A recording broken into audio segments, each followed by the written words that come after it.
राजनीति में भी एक क्षितिज में नवरात्र शुरू हुआ है। देखते हैं इसका आगे क्या अंजाम होता है।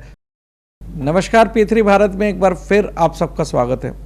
दोस्तों, कभी कभी न्याय प्रणाली में टिप्पणी एवं निर्देश ऐसा रूप ले लेते हैं जिस पर कि राजनीति का रंग बदल जाता है और सरकार को कुछ हथियार मिल जाता है। ऐसा ही हथियार इलाहाबाद हाई कोर्ट के द्वारा दिए गए एक निर्णय से यूपी सरकार को मिल गया है। इलाहाबाद हाई कोर्ट ने अपना निर्णय सुनाते समय एक केस में ये कहा कि जातिगत महिमा मंडन करना देश के हित में नहीं है और वो देशद्रोह का नाम से जाना जा सकता है। ऐसी स्थिति में जैसे ही ये निर्णय सुनाया गया, उत्तर प्रदेश की सरकार ने एक डिसीजन लिया और उसमें निर्देश जारी कर दिए कि क्रिमिनल केसेस में व्यक्ति की जाति लिखना और उसके ऊपर कोई टिप्पणी करना निषेध होगा। साथ ही साथ सार्वजनिक रूप पर भी कहीं पर जाति का या जातियों के आधारित सम्मेलन जो है पर रोक लगा दी गई है। आइए जानने की कोशिश करते हैं कि इस तरह के निर्णय से राजनीतिक रूप से क्या प्रभाव होगा और जनता इसको कैसे ले रही है और राजनीतिक दल इसको कैसे ले रहे हैं। मेरे साथ मौजूद राजीव सक्सेना साहब, वरिष्ठ पत्रकार मेरे साथ हैं। उनसे जानने की कोशिश करते हैं कि एक छोटा सा निर्णय दिख रहा है लेकिन उसके दूरगामी जो परिणाम होंगे और उसके जो राजनीति का रुख बदलेगा, और जहां पर कुछ लोगों की राजनीति में पाबंदी लगेगी और कुछ लोग राजनीति खुल के खेलेंगे, ऐसा क्या हो सकता है इस छोटे से निर्णय से। सक्सेना साहब, आपने देखा कि जस्टिस दिवाकर ने एक निर्णय दिया और निर्णय करते समय एक याचिका खारिज की, एक याचिकाकर्ता की, लेकिन उसमें जो टिप्पणी की और उसमें कुछ निर्देश दिए कि क्रिमिनल केसेस में जातिगत कॉलम को नहीं रखा जाना चाहिए, और उस बात का ध्यान में रखकर एक आदेश सिंपल सा लग रहा था लेकिन उसका संज्ञान लेकर उत्तर प्रदेश सरकार ने जो एक छाप छोड़ी है डिसीजन मेकिंग की, आपको लगता है कि इस डिसीजन के कितने परिणाम होंगे? देखिए, ये बहुत महत्वपूर्ण निर्णय है और इसके दूरगामी परिणाम निश्चित रूप से होंगे। इसका पहला इंडिकेशन तो अखिलेश यादव जी के टिप्पणी से मिला। जी, जनरली लोग बाग न्यायालय के आदेशों पर टिप्पणी करने से बचते हैं, पर अखिलेश यादव ने 5 क्वेश्चन पूछ लिए हैं। तत्काल उन्होंने टिप्पणी की और उनमें उनकी टिप्पणी मेरे ख्याल से ऑलरेडी उत्तर उन्हें मिले हुए हैं तमाम कोणों से। विधानसभा में भी, लोकसभा में भी तमाम इस तरीके के उन्हें उत्तर मिल चुके हैं। किस तरह की टिप्पणी की उन्होंने? उन्होंने कहा कि 5000 साल पुरानी जातीय व्यवस्था है, उसे एक आदेश के आधार पर कैसे ओवरलुक किया जाता सकता है। तमाम व्यवस्थाएं हैं जो 5000 साल पुरानी है, 10,000 साल पुरानी है। गंगा अविरल बह रही है, गंगा पे डैम कभी ना कभी तो बनाया ही गया था, हैं। ऐसे ही जातीय प्रवाह जो चल रहा है, अगर 5000 साल, मुझे तो नहीं मालूम 5000 साल का पुराना है। अखिलेश यादव को कैसे पता है कि ये 5000 साल नहीं, ये गलत है ना, उन्हें मालूम ही नहीं है। मैं आपको बता रहा हूँ, हिंदुस्तान में जातीय जो प्रथा आई मुगल काल के दौर में बढ़ी, और ये उन्होंने कह दिया, उनकी टिप्पणी स्वीकार, चर्चित तो चर्चा में लीडर है, अब बहुत बड़े इम्पोर्टेंट। आपको नहीं लगता कि सक्सेना साहब इस तरह के कोर्ट के निर्णय के आधार पर सरकार के द्वारा लिए गए डिसीजन पे सबसे ज़्यादा प्रभाव यूपी में सपा की राजनीति में पड़ेगा? जी, निश्चित रूप से सपा पे ही नहीं, कांग्रेस पे भी पड़ेगा। देखिए, ये जो कॉन्स्टिट्यूशन हाथ में लेके बात कर रहे हैं लोग, वो फिर जातवाद की बात करने लगते हैं। एक तरफ कॉन्स्टिट्यूशन की बात करते हैं, अब ये जातवाद पे पहला आक्रमण है और वो न्यायालय से हुआ है। आप इलाहाबाद हाई कोर्ट की मैं तमाम निर्णय रोज होते रहते हैं, वर्कलोड है, पर क्वालिटी डिसीजन जो होते हैं वो लैंडमार्क होते हैं। आपको JML सिन्हा का आज तक हम लोग उल्लेख करते हैं, इंदिरा जी के मामले में। मेरे ख्याल से ये उसी श्रेणी का जस्टिस साहब का निर्णय है और ये पॉपुलर दिवाकर जी जाने जाएंगे, क्योंकि यूपी गवर्नमेंट जा सकती थी हाई कोर्ट में, सुप्रीम कोर्ट में। कई लोगों ने, मेरी तक जानकारी है, ये भी कहा कि भाई आप इसे सुप्रीम कोर्ट में चैलेंज कीजिए, पर सुप्रीम कोर्ट में न जाके उन्होंने शासन आदेश जारी किया। ये बहुत बड़ी बात है। देखिए, यूपी सरकार बहुत ही ध्यान से डिसीजंस को समझ के निर्णय ले रही है। उन्होंने SC/SC एक्ट के बारे में जातिगत टिप्पणी कर, जातिगत उल्लेख करने के लिए अभी रोक नहीं लगाई है, लेकिन अन्य किसी सम्मेलन में और राजनीतिक दलों के द्वारा जातिगत आधारित रैली करना और सार्वजनिक स्थल पर जातिगत नारे लिखना पर रोक लगा दी गई है। ऐसी स्थिति में नई जो जनरेशन है उसको जातिगत स्थिति से बाहर निकालना, ये एक निर्णय एक मील का पत्थर साबित होगा। और उस मील के पत्थर से धीरे धीरे जब राजनीतिक दल जातियों का इस्तेमाल करना बंद कर देंगे, जाति सूचक शब्दों का, तो निश्चित रूप से आने वाले समय पर इसमें काफ़ी बदलाव होगा। सक्सेना साहब, अभी आपने देखा कि ये जातिगत निर्णय हुआ और ये आधारित बना कोर्ट के। मैं समझता हूँ कि जब कोर्ट जब ये बात कह रहा होगा तो उसको शायद ये अंदाज़ा नहीं होगा कि इससे ये एक सरकार इस तरह का एक निर्णय सुना सकती है और इस तरह का संज्ञान ले सकती है। मैंने इस निर्णय को पहले तो लाइटली पढ़ा, फिर जब मेरे को लगा कि आपसे डिबेट करनी ही है तो फिर मैंने उसे डिटेल पढ़ा जी। तो मेरे को जज बहुत इम्पॉर्टेंट लगे और उनकी विजडम का मैं कायल हूँ। जितने भी जुडिशरी में इस समय खुद आपने कहा कि वो किसी एक ऐसे वर्ग से आते हैं जिस पर कि लोग टिप्पणी करते रहे। जज हैं, जज की कोई जात नहीं होती है, पर पैदा तो होता ही है।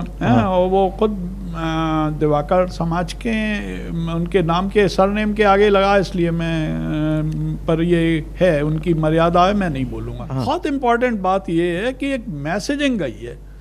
अब ये मुझे मालूम है और अनुमान भी है कि कई अन्य लोग, भले ही उत्तर प्रदेश शासन ना जाए, पर कई अन्य लोग सुप्रीम कोर्ट जाएंगे। वो एक सुप्रीम कोर्ट की बात अलग है। और वो डिसीजन, इसको चैलेंज, वहाँ पे भी जज बैठे हुए हैं, वो न्यायिक समझ रखते हैं, सामाजिक समझ रखते हैं। मेरे ख्याल से वहाँ से भी इसे ताकत मिलेगी। क्या आपको लगता है कि ये एक शुरुआत है इस देश में जातिगत राजनीति को समाप्त करने की? देखिए, ये लोग जो एक बहुत बड़ा वर्ग, जो अनारक्षित वर्ग है, वो आहत है जातीय राजनीति से जी। कम से कम उसे तो ताकत मिली है, उसका मनोबल बढ़ा। देखिए, ताकत की बात अलग है, लेकिन मेरा कहना है कि कम से कम जो सामाजिक बेड़ियां जो बन गई हैं जाति के नाम पर और जिसमें कि वोट भी बढ़ जाता है जी।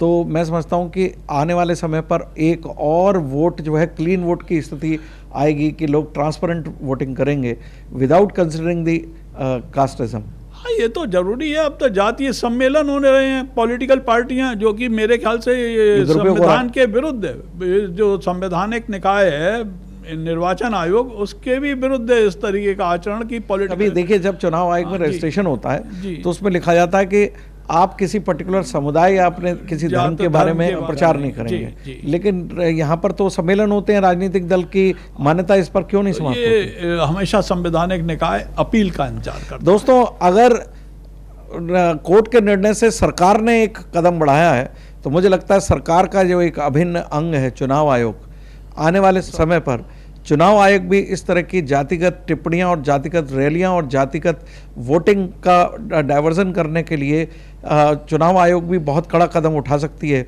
इस छोटे से निर्णय के कई दूरगामी परिणाम होंगे। सक्सेना साहब, आपको लगता है कि ये एक उत्तर प्रदेश सरकार ने जो निर्णय सुनाया है, कोर्ट के निर्णय के बाद उसने एक जो सरकारी आदेश जारी किया है, उस सरकारी आदेश को कितने स्टेट्स फॉलो कर सकते हैं?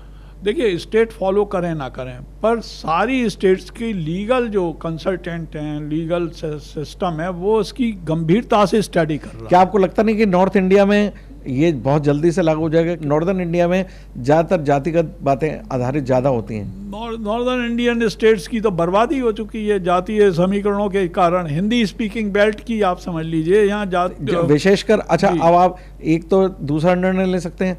अब विशेषकर बिहार में इस समय इलेक्शन ड्यू हैं, तो क्या बिहार में ये उत्तर प्रदेश का सरकार का निर्णय जो है एग्जाम्पल लिया जाएगा या बिहार सरकार भी इसमें कोई डिसीजन ले सकती है? बिहार में अजीब गरीब स्थिति है। 3 पॉलिटिकल पार्टियां या 3 ग्रुप हैं, जिनमें प्रशांत किशोर जी का नया है, बाकी 2 हैं।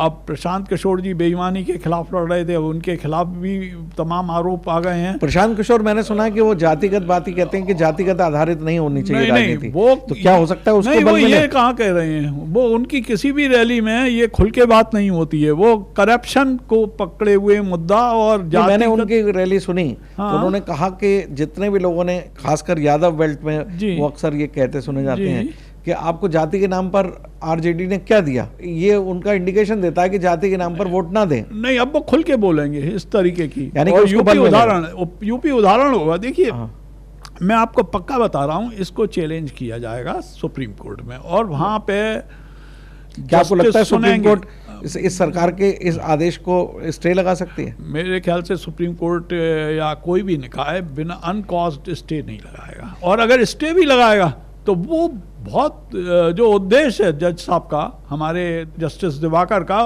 वो बहुत उद्देश्य पूरा होगा, वो डिबेट होगी हर यानी कि दोस्तों होगी जी। पानी बहुत बह चुका है। कोर्ट के निर्णय को ध्यान में रखकर सरकार के द्वारा इतनी त्वरित कार्रवाई करना, इतनी तेजी से कार्रवाई करना एक बहुत बड़ा उदाहरण है देश के जो सत्ताधीन लोग हैं कि उत्तर प्रदेश सरकार कितनी तेजी से निर्णय लेती है।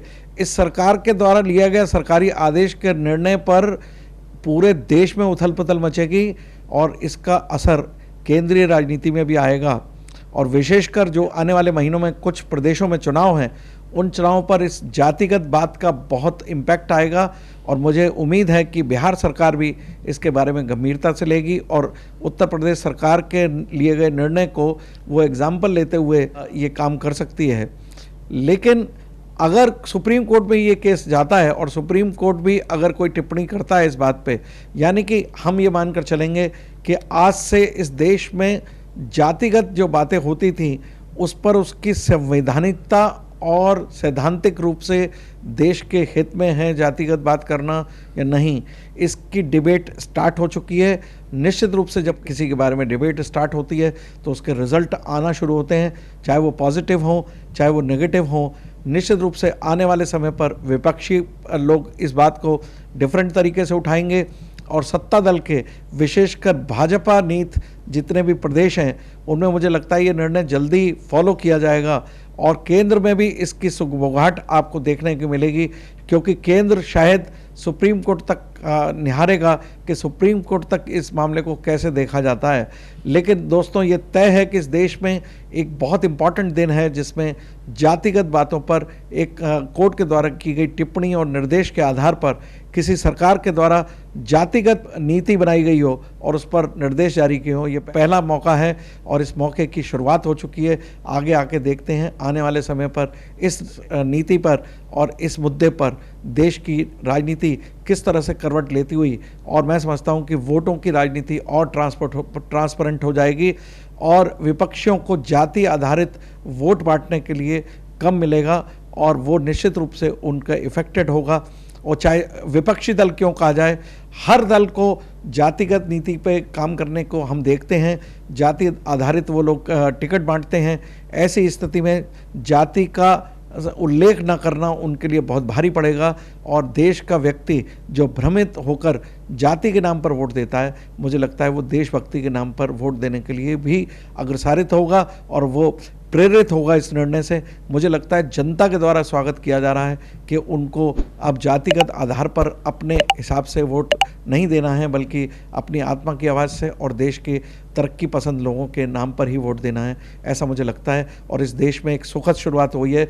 जिस तरह से नवरात्र शुरू हुए हैं उसी तरह से इस देश में राजनीति में भी एक क्षितिज में नवरात्र शुरू हुआ है। देखते हैं इसका आगे क्या अंजाम, तो नहीं इसका आगाज़ बहुत दूर तक सुनाई देगा और निश्चित रूप से इस देश में वोट देने की जो परंपरा है उस वोट की जातिगत परंपरा में बहुत बड़ी चोट लगेगी, ऐसा मेरा मानना है। धन्यवाद।